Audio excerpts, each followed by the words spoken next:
O Rodrigo Pacheco, presidente do Senado, está falando aí sobre a sua disputa com o Lira acerca do tema das medidas provisórias. Vamos ouvir. Nós temos uma reunião prevista já, para a qual todos os líderes estão convidados e convocados, que é às 9 horas de quinta-feira.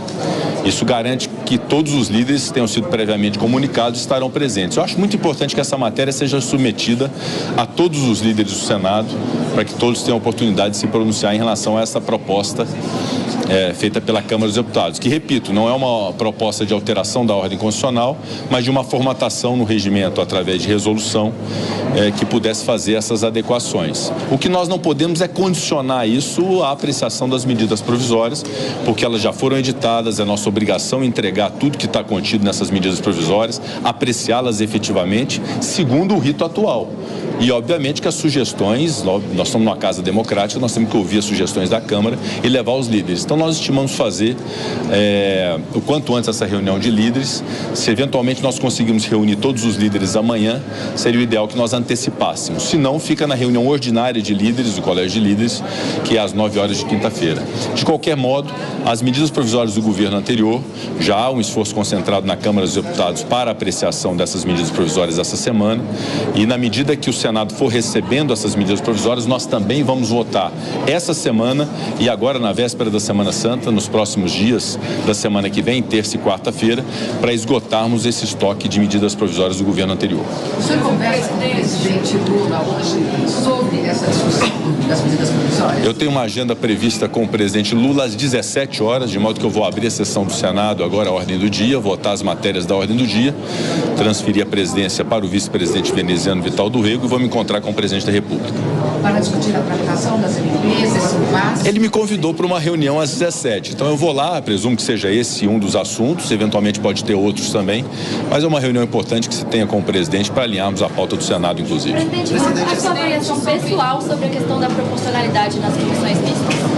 Olha, eu quero deixar muito à vontade os líderes para essa apreciação sobre a proporcionalidade, mas uma coisa que eu gostaria de ressaltar é que nas comissões mistas a paridade de 12 senadores e 12 deputados existe há mais de 2 décadas e funciona assim por uma razão muito simples. Essa paridade, ela não é quantitativa, ela é qualitativa com um peso igual entre as duas casas. Câmara tem o mesmo peso que o Senado numa apreciação de uma proposição legislativa. Tanto que quando 513 deputados aprovam um projeto de lei e mandam para o Senado, 41 senadores podem rejeitá-lo e a matéria fica rejeitada. E vice-versa. Os senadores podem aprovar a unanimidade uma matéria no Senado e quando for para a Câmara, uma maioria simples da Câmara rejeitar. Esse é o bicameralismo, que justifica a paridade do número de membros. Mas para além dessa questão conceitual e da razão de ser dessa paridade, no regimento comum das duas casas, há uma previsão muito expressa de que nas comissões mistas a composição é paritária. É paritária na comissão mista de inteligência, na SECAI, é paritária na comissão mista de combate à violência contra a mulher, na comissão mista de mudanças climáticas, nas comissões parlamentares mistas de inquérito, é uma composição também paritária, pode variar o número, mas é paritária de Senado e Câmara. A única ressalva é a comissão mista de orçamento, que tem uma razão específica de orçamentária da participação, quanto mais possível, de parlamentares, inclusive de deputados que representam municípios. Haja vista que na comissão mista de orçamento há as emendas parlamentares, então obviamente que é uma participação maior de deputados. Então, existe essa razão de ser da paridade, que vem desde sempre sendo assim usada na comissão mista de medidas provisórias, e nas comissões mistas, por força do regimento, nas outras também esta paridade. Então, o que propõe a Câmara é uma exceção nas comissões mistas de medida provisória, que é uma exceção que, a princípio, encontra dificuldades em relação não só à realidade praticada até aqui, mas também à força do regimento interno do comum. Presidente, qual é a sua avaliação dessa proposta? Tá aí o presidente do Senado, Rodrigo Pacheco, né, falando dessa queda de... Então, muito formal, aliás, o Rodrigo Pacheco, ele é um jurista muito importante, é uma pessoa que tem um português escorreito, um belo discurso, mas assim, é inacessível para a população.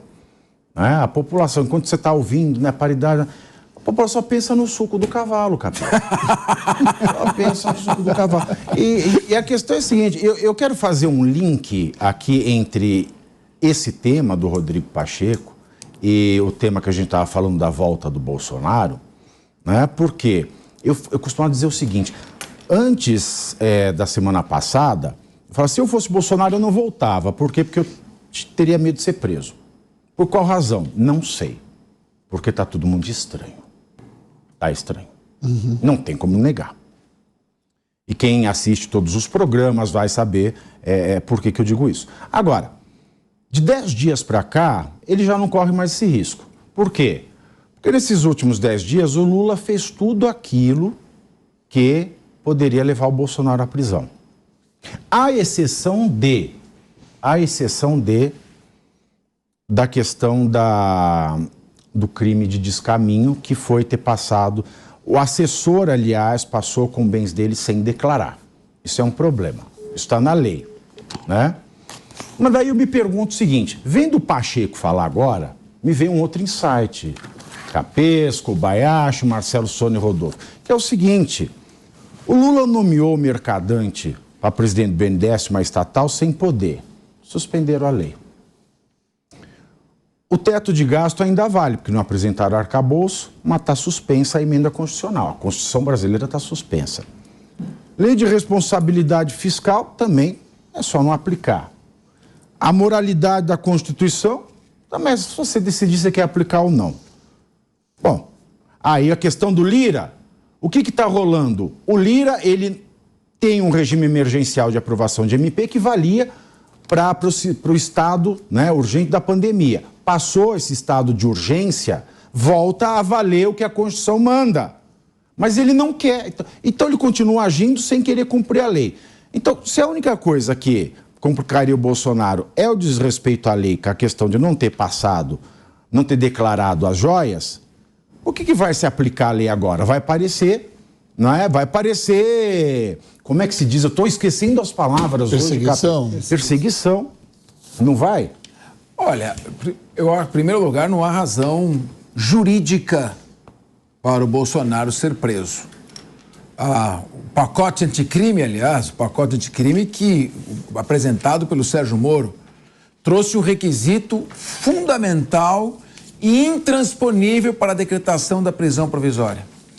Chama-se, se tiver difícil eu traduzo, contemporaneidade. Essa eu entendi. Só pode ser decretada uma prisão provisória se o fato estiver ali naquela hora acontecendo. Passou o fato, não há razão que justifique qualquer tipo de prisão. Aliás, ainda precisa apurar indícios de autoria, o que realmente aconteceu. A gente não ouviu ainda as explicações do outro lado. Portanto, risco de prisão não existe. Claro que nós estamos vivendo, de certa forma, no regime de exceção, em que o direito, na verdade, é só uma retórica justificativa para fazer aquilo que o juiz quer. É um pretexto, É um pretexto. O direito é um pretexto.